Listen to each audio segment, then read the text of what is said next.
Hey guys, welcome to Vedantu's olympiad school. तो क्या हाल चाल बच्चा पार्टी। उम्मीद करूंगा आप अपने घर पे सेफ होंगे। और जैसे कि आप लोगों के एग्जाम्स चल रहे हैं, ठीक है, तो all the best for those exams. ठीक है, और मेहनत कीजिए बच्चों। This is the time to work hard. चलिए, मैं आपका फिजिक्स टीचर रोहित गर्ग आपका स्वागत करता हूं हमारी इस सीरीज के अंदर जिसका नाम है अमेजिंग फिजिक्स। और आज का टॉपिक बच्चों बड़ा ही अमेजिंग है। ठीक है, आज हम, जैसे कि आपको पता है, हमारा work energy and power topic चल रहा है और उसी के अंदर हम आज एक सब टॉपिक कवर करने वाले हैं। ये जो सब टॉपिक आज हम कवर करने वाले हैं ये बड़ा ही थियोरेटिकल टॉपिक है। कोशिश करूंगा कि इसका मैं प्रैक्टिकल लाइफ के साथ भी लिंक बता करके आपको थोड़ी सी चीज़ों को चमका सकूं। ठीक है, और यस, ये इसके ऊपर देखा गया है कि even in IITs also, even in NSEGS also, certain questions has always been asked. ठीक है, तो आपने इस टॉपिक को आज बस सीख लेना है ढंग से। ठीक है, तो टॉपिक का नाम क्या है? Topic is conservative as well as non conservative forces. क्या टॉपिक है? Conservative and non conservative forces. तो चलिए, सबसे पहले हम स्टार्ट करते हैं विद कंजर्वेटिव फोर्सेस। और कंजर्वेटिव फोर्सेस होती क्या है? अगर मैं यहां पे डेफिनेशन रीड करता हूं तो व्हाट इज द डेफिनेशन और what do you mean by conservative forces? A force is said to be conservative in nature such that under the influence of such force or combination of forces total mechanical energy of the system remains constant। सबसे पहले total mechanical energy क्या होती है बच्चों? Total mechanical energy is the summation of kinetic energy and potential energy. ठीक है, total mechanical energy क्या है? It is the summation of kinetic and potential energy. अब कोई ऐसी फोर्स बच्चों, अगर वो किसी सिस्टम के ऊपर लगे और उस फोर्स के कारण उसकी टोटल मैकेनिकल एनर्जी के अंदर कोई चेंज ना आए, ऐसे फोर्सेस को क्या कहते हैं? Conservative forces. No doubt kinetic energy change हो सकती है, पोटेंशियल एनर्जी चेंज हो सकती है, पर ये चेंज कैसे होगी?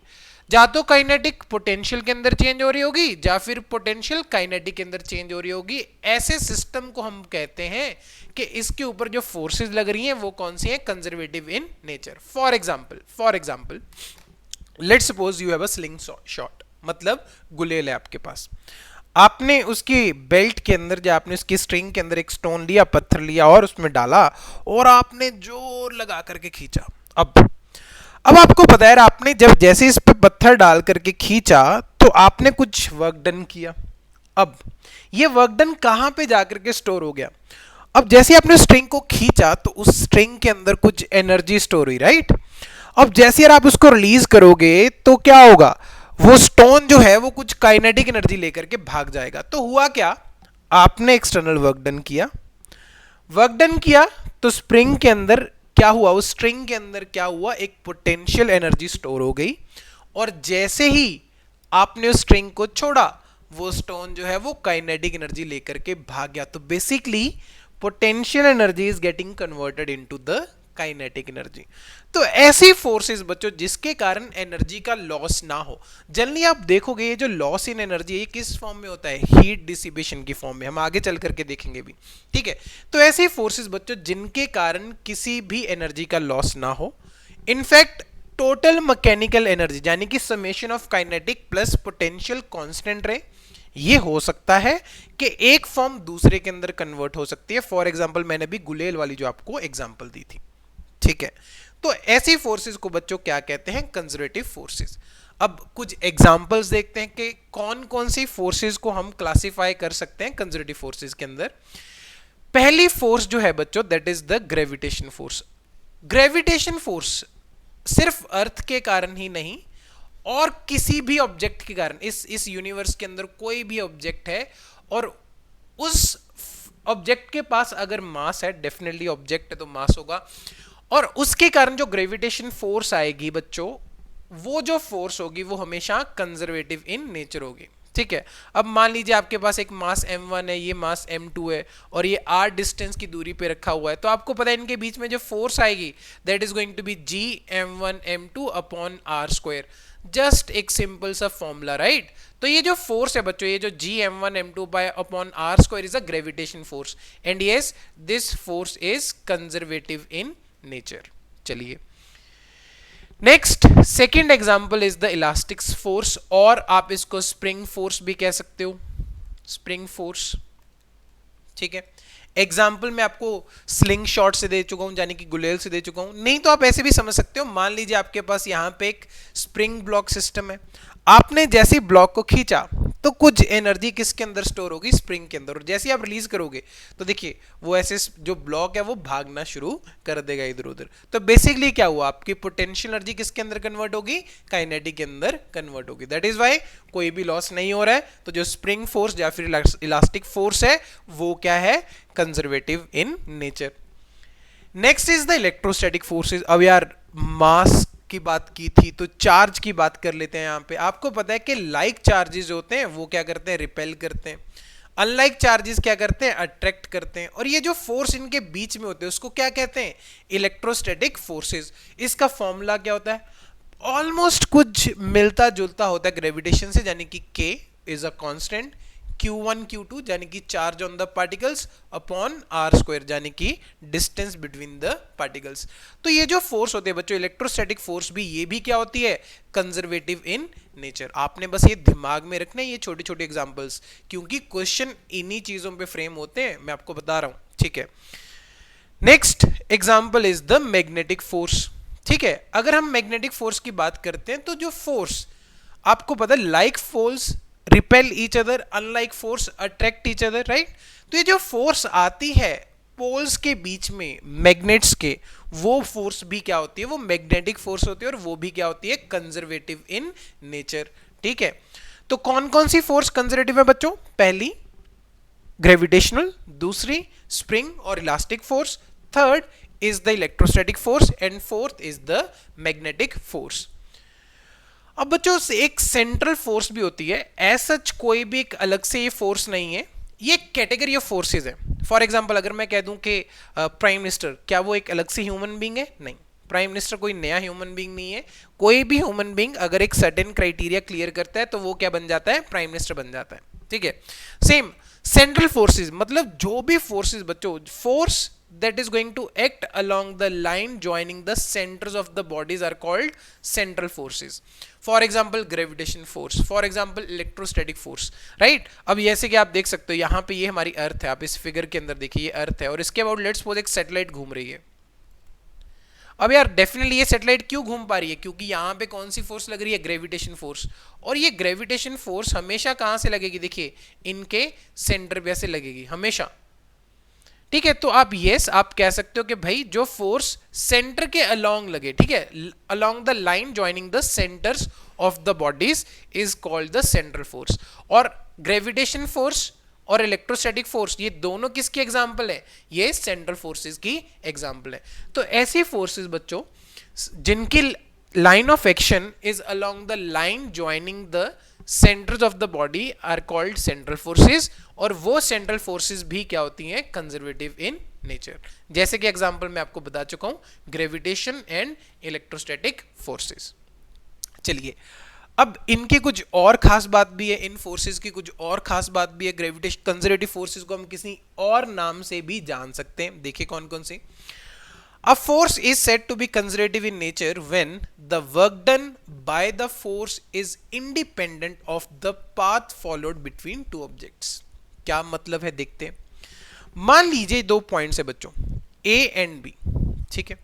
आप एक ऑब्जेक्ट को 3 डिफरेंट पाथ्स के अलोंग लेकर के गए, ये फर्स्ट पाथ, ये सेकंड पाथ और ये थर्ड पाथ। तो ये कहना चाहता है कि इन तीनों पाथ्स के लॉन्ग यानी कि 1, 2 और 3 जो वर्क डन होगा किन के द्वारा, by the conservative forces is going to be same. जैसे कि work done along from A to B along path 1 is equal to work done from A to B along path 2 is equal to work done from A to B along path 3 by the conservative forces is independent of the path followed, यानी कि सभी work done क्या होंगे, equal होंगे। चलिए एक example से इस चीज को समझते हैं, ठीक है। मान लीजिए हमारे पास एक ब्लॉक है, ठीक है, let's suppose this block is of mass 2 kg, ठीक है, ये वर्टिकल प्लेन में पड़ा है। वर्टिकल प्लेन समझते हो? वर्टिकल प्लेन होता है जैसे कि ये आपका स्क्रीन, वर्टिकल प्लेन यानी कि इस तरफ ग्रेविटी है, नीचे की तरफ ग्रेविटी है जी। अब यहां पे मैं पॉइंट्स मार्क कर देता हूं, this point is A, this point is B and this point is C and I am calling this point as D. मैं एक पाथ डिफाइन करता हूं, मैं पाथ 1 को कहना चाहता हूं ए बी सी, मैंने पाथ 1 डिफाइन कर दिया। पाथ 2 भी मैं डिफाइन कर रहा हूं, व्हाट इज पाथ 2, यानी कि ए डी सी। यानी कि हम क्या करना चाहते हैं, इस ब्लॉक को, जो 2 kg का ब्लॉक है, उसको मैं पहले ले जाना चाहता हूं अलोंग ए बी, फिर मैं लेके जाना चाहता हूं अलोंग बी सी। ये पाथ 1 हो गया। फिर इसी ब्लॉक को मैं एक सेकंड पाथ के अलोंग लेके जाना चाहता हूं, यानी कि A D, and then after I am going to follow the path D C. तो मतलब initial position A and final position C दोनों के अंदर मैंने क्या रखी है, सेम रखी है। ब्लॉक का मास है 2 kg। मैं यहां पे जानना चाहता हूं, अगर मैं कह दूं कि ये जो ए बी की लेंथ है, let's suppose this is 3 metre, okay, if the length of A B is 3 metre, if the length of BC is 4 meter, again the length of CD is 3 meter and the length of AB is again what, it is 4 meter। चलिए अब यार यहां पे अगर मैं इस block को लेके जाना चाहता हूं A to B, B to C, तो सबसे पहले आइडेंटिफाई करो कौन सी फोर्स कंजर्वेटिव है। अगर हम यहां पे ध्यान से देखेंगे, सिर्फ एकमात्र फोर्स जो कंजर्वेटिव होगी वो कौन सी होगी, ग्रेविटेशनल, यानी कि mg। mg फोर्स यहां पे क्या होगी, कंजर्वेटिव। चलिए अब कितना वेट लग रहा है यहां पे, 20 न्यूटन। कितना लग रहा है, 20 न्यूटन। अगर मैं इस ब्लॉक को ए बी के लॉन्ग मूव करवाता हूं तो वेट किस तरफ लग रहा है, नीचे की तरफ। कितना, 20 न्यूटन। डिस्प्लेसमेंट किस तरफ हो रही है, ऊपर की तरफ। कितनी, 3 metre. What is the angle, angle is 180 degree. तो कितना वर्क डन किया इस वेट ने, तो answer is going to be 20 into 3 into -1 because cos 180 is -1, so answer is -60 joule. इतना वर्क डन किया वेट ने in moving from A to B. चलिए अगर मैं इसी ब्लॉक को मूव करवा रहा हूं फ्रॉम बी टू सी, ठीक है, मैं मूव करवा रहा हूं कहां से कहां तक, from B to C. Weight किस तरफ लग रहा है, नीचे की तरफ। कितना वेट है सर जी, 20 न्यूटन। मूव किस तरह करवा रहा हूं, हॉरिजॉन्टली टुवर्ड्स राइट। कितनी डिस्प्लेसमेंट है, 4 मीटर की। कितना एंगल है, 90 डिग्री। और अगर एंगल 90 डिग्री होता है बच्चों, वर्क डन क्या हो जाता है, so work done along B to C is coming out to be 0। तो अगर मैं कह दूं कि पाथ 1 के long what is the work done, तो आप कह सकते हो -60 प्लस 0, तो answer is -60 joule. This is the work done by weight when we are displacing the object from A to C following the path A B and C. ठीक, weight ही क्यों, क्योंकि वो हमारी कंजर्वेटिव फोर्स है और हम क्या स्टडी कर रहे हैं, कंजर्वेटिव फोर्स को स्टडी कर रहे हैं। चलिए अब मैं इसी के अंदर क्या करने वाला हूं, इस 2 kg ब्लॉक को पाथ 2 के अंदर मूव कराने वाला हूं। पाथ 2 आपको जैसे कि पता है, हमारा पाथ 2 कौन सा है, ए डी सी। तो चलिए सबसे पहले मैं इसको मूव करवाऊंगा अलोंग ए टू डी। अब यार वेट लगेगा नीचे की तरफ क्योंकि धरती माता नीचे, तो कितनी फोर्स है, 20 न्यूटन। हॉरिजॉन्टली मूव करवाया, कितनी डिस्प्लेसमेंट हुई यहाँ पे, 4 metre. What is the angle, angle is 90 degree. तो यार अगर एंगल 90 है, cos 90 क्या होता है, 0। So what is going to the work done from A to D, it is going to be 0। Perfect perfect. चलिए डी टू सी की बात करते हैं। अगर मैं यहां पे देखूं वेट किस तरफ लगेगा, अगर हम इस पाथ के लॉन्ग ऑब्जेक्ट को मूव करवा रहे हैं, वेट लगेगा नीचे की तरफ। कितना, 20 न्यूटन, राइट, क्योंकि मास 2 kg जी से मल्टीप्लाई करूंगा जो कि 10 है, 2 into 10 is going to be 20। Displacement किस तरफ, ऊपर की तरफ। कितनी, 3 metre. And what is the angle, angle is बच्चों 180 degree. And what is cos 180, that is -1। So 20 into 3 into -1, so again it is coming out to be -60 joule only। तो D to C कितना work done हुआ, -60 joule. तो अगर मैं पूछूं path 2 के along what is the total work done by weight, it is going to be -60 plus 0 is equal to -60 joule. तो आप देख सकते हो बच्चा party, irrespective of the path followed, the work done by weight, because it is a conservative force, is independent of the path followed and hence proved. चलिए, ये मैंने इसकी फर्स्ट स्टेटमेंट आपको प्रूव करके दिखाई है. नेक्स्ट स्टेटमेंट देखते हैं बच्चों यहाँ पे. What is the next statement? Next statement is force is said to be conservative in nature when the work done by a force in a closed loop is zero. yes, कहां पे focus करेंगे? Zero पे focus करेंगे. क्या कहना चाहता है कि अगर एक फोर्स कंजर्वेटिव है और हम एक ऑब्जेक्ट को क्लोज लूप के ऊपर मूव करवा रहे हैं, तो इस ऑब्जेक्ट का वर्क डन, इस ऑब्जेक्ट के ऊपर वर्क डन किसके द्वारा? कंजर्वेटिव फोर्सेस के द्वारा. वो क्या होगा? वो जीरो होगा. कैसे? देखिए, मान लीजिए एक ऑब्जेक्ट ए से स्टार्ट हुआ, मैं इसको लेके गया ए टू बी, फिर मैं इसको लेके आया बी टू ए. तो देखिए लूप क्लोज होगी. लूप क्लोज का मतलब समझो, जब initial position and final position क्या कर जाएं? कोइंसाइड. क्या कर जाए? Yes, coincide. जहां पे इनिशियल है वहीं पे फाइनल आ जाए, तो उसको हम क्या बोलेंगे? Close loop.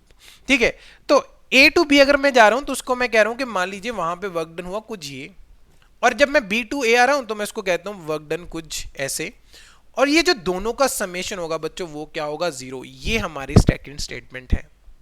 प्रूफ क्या है? Let's see. क्योंकि प्रूफ नहीं आता यार तो हम क्या सीखेंगे. ठीक है, चलिए प्रूफ की बात करते हैं बच्चों. हमारा प्रूफ क्या है? ठीक है, let's suppose this is the block, इसका मास है 2 kg. अगेन मैं सेम ही वैल्यूज रखता हूं ताकि हमारी कैलकुलेशन इजी रहे. This is 3 metre. ठीक है, this horizontal length is 4 metre. Again the opposite side is going to be of length 3 metre and this horizontal length is again of 4 metre. इसको मैं कह देता हूं this point is A, this point is B, this point is C, this point is D. ठीक है, closed loop define करते हैं. Closed loop क्या है यहाँ पे? A to B, B to C, C to D and D to A. चलिए, conservative force कौन सी है? कंजर्वेटिव फोर्स है यहाँ पे वेट. यस, कौन सा है कंजर्वेटिव फोर्स? वेट है. तो हमारा पूरा का पूरा फोकस किस पे होगा? वेट पे होगा सर. चलिए, तो ये 2 kg, तो नीचे की तरफ वेट लगेगा, ऑफ कोर्स लगेगा. कितना लगेगा? 20 न्यूटन. डिस्प्लेसमेंट, जब आप ए टू बी जा रहे हो बच्चों, आप इस पाथ के ऊपर जा रहे हो, this is A to B, weight लग रहा है नीचे, डिस्प्लेसमेंट हो रही है ऊपर. कितनी? 3 metre. What is the angle? 180 degree. Right. So what is going to the work done? तो देखिए 20 इंटू 3 इंटू -1, बिकॉज cos 180 इज -1. ये मैं किसके अलॉन्ग बात कर रहा हूं? मैं बात कर रहा हूं work done along A B. तो कितना आया? ये -60 जूल आया. किसके along? Work done along A B is -60 joule. अब बात करते हैं बी टू सी की. अब देखिए ये ब्लॉक है, वेट लगेगा नीचे की तरफ कितना? 20 न्यूटन. डिस्प्लेसमेंट किस तरफ? हॉरिजॉन्टली कितनी? 4 metre. What is the angle? 90 degree. cos 90 0. So what is the work done from B to C? It is coming out to be 0 joule. Next C to D, नीचे आ रहे हैं अब हम. ठीक है, this is C to D. ये हमारा block है, नीचे की तरफ वेट लगेगा कितना? 20 न्यूटन. डिस्प्लेसमेंट किस तरफ? अरे नीचे की तरफ. बिल्कुल सही. What is the angle? 0 degree. cos 0 कितना होता है? 1 होता है. तो अगर मैं पूछूं what is the work done from C to D, so it is going to be 20 into 3 into 1, so it is coming out to be 60 joule. Next is the work done from D to A. अगर मैं D to A की बात करता हूं, wait किस तरफ? नीचे. कितना? 20 न्यूटन. Displacement towards left. कितना एंगल? 90 डिग्री. कितनी डिस्प्लेसमेंट? 4 मीटर की डिस्प्लेसमेंट. cos 90 कितना हुआ? 0 हुआ. तो कितना वर्क डन हुआ from D to A? Work done from D to A is going to be 0. चलिए, तो अब देखते हैं what is going to the work done from this along this closed loop. Closed loop के ऊपर work done कितना होगा? Work done from A to B, work done from B to C, work done from C to D, and last work done from D to A. -60 plus 0 plus 60 plus 0, so the net answer is 0 joule. And hence you can say that work done bye the conservative force, कौन सी conservative force है यहाँ पे, wait है, और उसका work done close loop के ऊपर यानी कि A to B, B to C, C to D, D to A is going to be 0. Second statement hence proved. चलिए अब हम बात करेंगे बच्चों नॉन कंजर्वेटिव फोर्सेस के बारे में. ये आपने कंजर्वेटिव के बारे में सीख लिया, इससे ऊपर आपने और कुछ भी नहीं जानना है. नॉन कंजर्वेटिव बड़ा ही इजी है. अगर कंजर्वेटिव के पॉइंट्स याद हैं तो नॉन कंजर्वेटिव के आगे नॉन नॉन लगा दो. कैसे? पहली स्टेटमेंट थी कि उसके अंदर मैकेनिकल एनर्जी कंजर्व रहेगी, तो यहां पे वो कंजर्व नहीं रहेगी. दूसरी स्टेटमेंट थी कि पाथ के इंडिपेंडेंट होगी, यहां पे पाथ के नॉन इंडिपेंडेंट, मतलब वो पाथ डिपेंडेंट होगी. और अगर मैं लास्ट स्टेटमेंट की बात करता हूं तो वर्क डन क्लोज लूप 0, यहां पे नॉन 0. वही आगे नॉन आ गया ना बस, तो यहां पे हर जगह पे नॉन नॉन कर दो भैया, काम खत्म हो जाएगा. चलिए देखते हैं definition. Force is said to be non conservative in nature such that under the influence of such forces or under the influence of combination of such forces there will be a loss in the total mechanical energy of the system. और ये जो loss होगा बच्चों, ये किस form में होगा, ये heat dissipation. ठीक है, heat dissipate होगी वहां से. कैसे? फॉर एग्जाम्पल गाड़ी जा रही है, गाड़ी बहुत तेज आ रही है, ठीक है, और सामने से एक छोटा सा पपी कूद करके सड़क पे आ गया. अब यार ड्राइवर ने एकदम से ब्रेक दबाई, तो बच्चों कौन सी फोर्स लगी, फ्रिक्शन फोर्स. गाड़ी के पास काइनेटिक एनर्जी थी और वो फ्रिक्शन फोर्स लग रही है, ब्रेकिंग फोर्स लग रही है, और उस गाड़ी की काइनेटिक एनर्जी चुराती जा रही है और गाड़ी रुक जाती है. और अगर तुम उतर करके उस गाड़ी के टायर्स को चेक करोगे बच्चों, वो बड़े गर्म मिलेंगे आपको. रीजन बीइंग, क्योंकि वो जो काइनेटिक एनर्जी थी वो किस फॉर्म में चली गई, हीट की फॉर्म में, और वो जो हीट थी वो किसका टेम्परेचर बढ़ा गई, टायरों का टेम्परेचर बढ़ा गई. क्योंकि वो टायर जो थे वो रोड के साथ डायरेक्ट कांटेक्ट में थे और टायर्स के ऊपर फ्रिक्शन फोर्स लग रही थी जो कि काइनेटिक इन नेचर थी. ठीक है, तो देखिए नॉन कंजर्वेटिव फोर्सेस. अब यार मैंने फ्रिक्शन का नाम लिया राइट, तो समझ गए होगे कौन सी फोर्सेस नॉन कंजर्वेटिव फोर्सेस. जो भी फोर्सेस बच्चों रिटार्ड करें और जो भी फोर्सेस क्या करें, स्पीड को कम करने की कोशिश करें, resistive type of forces, all kind of such kind of forces are going to be non conservative in nature. Resistive forces क्या होंगी, नॉन कंजर्वेटिव होंगी. देखते हैं कैसे. First statement, a force is said to be non-conservative if work done by or against the forces in moving a body depends upon the path between the initial and the final point. बोला था ना वहां पे path के independent, यहां पे path के ऊपर dependent. बिल्कुल सही. For example अगर मैं बात करूं, जो friction force होती है, ठीक है, वो हम यहां पे नॉन कंजर्वेटिव कहते हैं. Example of non conservative forces, reason being work done by friction depends upon the length of the path along which a body is moved. बच्चों ध्यान रखना, जो फ्रिक्शन का वर्क डन होता है वो हमेशा किसके ऊपर डिपेंड करता है, जिस पाथ के ऊपर ऑब्जेक्ट चल करके जाएगा, तो उस पाथ के ऊपर फ्रिक्शन जो वर्क डन करेगी वो हमेशा उस पाथ के ऊपर डिपेंडेंट रहेगा और वो इनिशियल और फाइनल पोजीशन के ऊपर डिपेंड नहीं करता है. And hence work done by friction is path dependent and hence it is a non conservative force. कैसे? आप देख सकते हो, मान लीजिए ये एक बुक है, आप इसको मूव करवा रहे हो A to B, या फिर आप इसको ऐसे सर्कुलर पाथ, ये जो एक तो ब्लू पाथ आपको दिखाई दे रहा है और एक ब्राउन पाथ, तो ब्राउन पाथ आपको दिखाई दे रहा है ज्यादा है. अगर मैं कह देता हूं कि लेट्स सपोज इसका रेडियस R है, तो अगर आप डायरेक्ट स्ट्रेट लाइन के लॉन्ग जाओगे तो ये इसका लेंथ होगा 2R, और अगर आप कर्व्ड के लॉन्ग जाओगे तो इसकी लेंथ होगी कितनी, पाई R. ठीक है, पाई क्या होता है, अगर मैं इसकी वैल्यू देखूं 3.14, तो डेफिनेटली ये जो पाई R है बच्चों वो 2R से ज्यादा होगा. और अगर ये सरफेस, ये जो टेबल है, अगर ये रफ है, तो मैं आपको एक चीज बता देता हूं कि work done by friction from A to B along the curved path will be greater than the work done by friction along the straight path from A to B and hence it is a path dependent. हम prove भी करेंगे, numerically prove भी करेंगे, चिंता मत करो. ठीक है, तो यही कह रहा है कि work done against friction is greater along the brown path than along the blue path. जिसकी लेंथ कम उसके ऊपर वर्क डन भी कम होगा. Because work done on the path is friction के कारण जो वर्क डन है वो पाथ डिपेंडेंट है. ठीक है, फ्रिक्शन नॉन कंजर्वेटिव है. Work done bye kinetic friction in a round trip is non zero. अच्छा, सेकेंड स्टेटमेंट क्या थी कि कंजर्वेटिव का जो वर्क डन है वो क्लोज्ड पाथ के ऊपर क्या है, जीरो।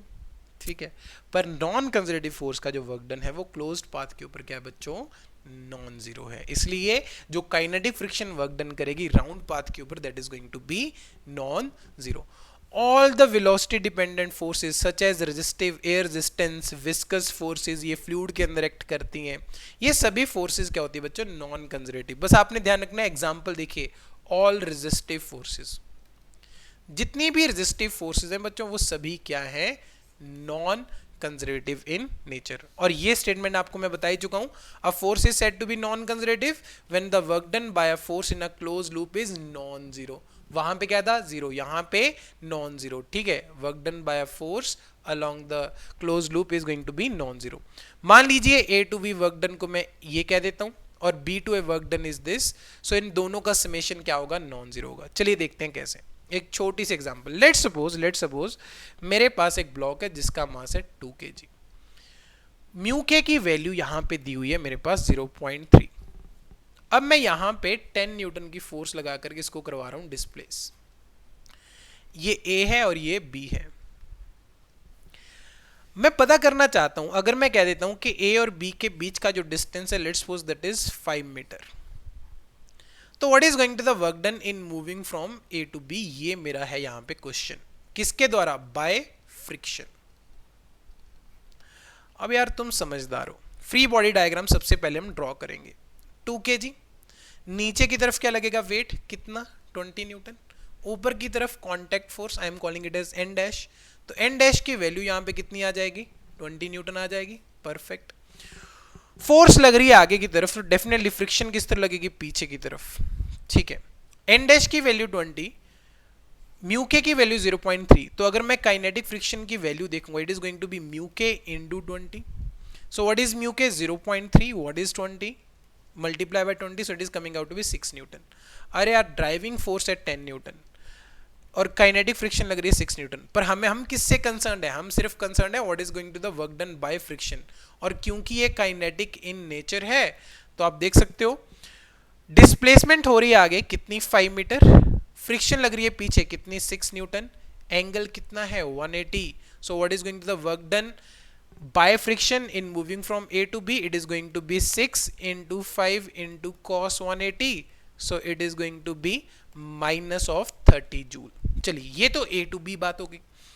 अगर मैं कह दूं कि भाई मैं इसी फ्रिक्शन को B to A लेके आना चाहता हूं, अगेन जो डिस्प्लेसमेंट है वो 5 मीटर की रखना चाहता हूं, फोर्स मैंने यहां पे कितनी लगाई, 10 न्यूटन, ऑब्जेक्ट का मास अगेन 2 kg है और यहां पे काइनेटिक फ्रिक्शन की वैल्यू कितनी है, 0.3।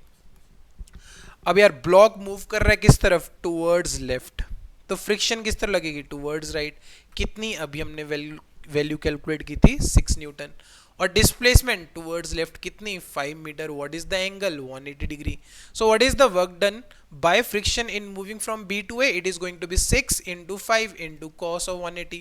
व्हाट इज cos 180, -1, सो -30 जूल अगेन। तो अगर आप देखोगे work done by friction in moving from A to B plus work done by friction in moving from B to A is equal to -30 -30, it is coming out to be -60 joule. अरे non zero आ गया क्योंकि initial और final position coincide कर रही है। ठीक है, और अगर ये नॉन जीरो आ रहा है तो आप देख सकते हो work done by friction along the closed path is going to be non zero. और आप देख सकते हो कि ये लेंथ के ऊपर भी डिपेंड कर देता है, जैसे जैसे मैं लेंथ बढ़ाता चला जाऊंगा ये वर्क डन की वैल्यू भी बढ़ती चली जाएगी, and hence friction is a non conservative force. तो चलिए, जितना भी हमने सीखा है उसको एक स्लाइड के अंदर हम समअप करते हैं, उसको हम जल्दी से देखते हैं। पहला पॉइंट था, अगर मैं कंजर्वेटिव की बात करूं, इसका वर्क डन पाथ के ऊपर डिपेंड नहीं करता है। नॉन कंजर्वेटिव की बात करूं, उसका वर्क डन पाथ के ऊपर डिपेंड करता है। कंजर्वेटिव की बात करता हूं तो उसका वर्क डन राउंड ट्रिप के अंदर क्या होगा, जीरो, और अगर नॉन कंजर्वेटिव की बात करता हूं उसका वर्क डन राउंड ट्रिप के अंदर क्या होगा, नॉन जीरो।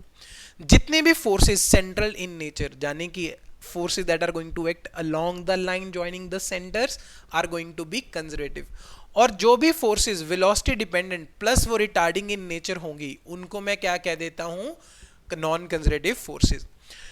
कंजर्वेटिव फोर्सेस के अंदर बच्चों किसी भी प्रकार की एनर्जी का लॉस नहीं होगा। हाँ, मैं ये कह सकता हूं कि काइनेटिक एनर्जी और पोटेंशियल एनर्जी आपस में चेंज होती रहेंगी, पर इनका समेशन यानी कि मैकेनिकल एनर्जी चेंज नहीं होगी, ये मैंने आपको बताया था। एंड यस, अगर मैं बात करता हूं नॉन कंजर्वेटिव फोर्सेस की, इसके अंदर जो अगर मैं बात करूं, work done against a non conservative force may be dissipated as heat energy, जैसे कि हमने काइनेटिक वाली एग्जांपल देखी थी, वो गाड़ी वाली। ठीक है, work done is completely recoverable in conservative forces and work done is completely not completely recoverable in the non conservative forces. मतलब अगर आप क्लोज लूप के अंदर जाओगे तो वर्क डन जीरो हो गया, ठीक है। या फिर अगर जैसे आपने गुलेल को खींचा था तो वो काइनेटिक पोटेंशियल के अंदर स्टोर हुआ, फिर जैसे छोड़ा तो वो काइनेटिक के अंदर, यानी कि आप वर्क डन रिकवर कर रहे हो। मैं ये नहीं कह रहा हूं कि सेम फॉर्म के अंदर, it could be in the different form, but यार ऐसा केस तो नॉन कंजर्वेटिव के अंदर पॉसिबल ही नहीं है, neither in the same form nor in the different form. So these are few of the important points that you have to keep in mind. अगर आप ये लास्ट स्लाइड भी बच्चों दिमाग में रख लोगे तो भी आपका काम हो गया, इवन के प्लस वन तक का काम आपका हो चुका है। क्वेश्चन कैसा पूछा है भैया एनएसईजीएस ने, तो देखिए एनएसईजीएस ने क्वेश्चन कैसा पूछा है। If a force acting is conservative only when, और a force is said to be conservative only when, statement देखिए, it obeys Newton's third law, सभी फोर्सेस करती हैं। its work done is the change in the kinetic energy of the particle, सभी forces कर सकती हैं। it is not a friction force, ठीक है, फ्रिक्शन फोर्स नहीं होना कोई क्राइटेरिया नहीं है। हाँ, ये है कि फ्रिक्शन फोर्स डेफिनेटली कंजर्वेटिव नहीं है, पर ये थोड़ी क्राइटेरिया है कि फ्रिक्शन फोर्स नहीं है तो वो कंजर्वेटिव होगी। Work done by this force is zero when the particle moves around a closed path. Yes, ये कुछ बनती है ना बात भैया, उस फोर्स को हम कंजर्वेटिव कहते हैं कि अगर हम उस ऑब्जेक्ट को एक क्लोज्ड पाथ के ऊपर मूव करवाएंगे तो वर्क डन क्या आएगा, जीरो आएगा, and hence A is the answer. तो आप देख रहे हो यार कैसे छोटे छोटे क्वेश्चन एनएसईजीएस पूछ रहा है। तो बच्चों आज की वीडियो के अंदर हम इतना ही रखेंगे। उम्मीद करूंगा आपको ये वीडियो पसंद आई होगी। नेक्स्ट वीडियो के अंदर मिलेंगे जो कि प्रीमियर होगी संडे को। तो प्लीज़ इन वीडियोस को लाइक कीजिए, शेयर कीजिए, कमेंट कीजिए। और बच्चों अगर आप इन सीरीज को भी देखते रहोगे ना तो भी आप एनएसईजीएस के अंदर अच्छा कर जाओगे। Thank you, God bless you.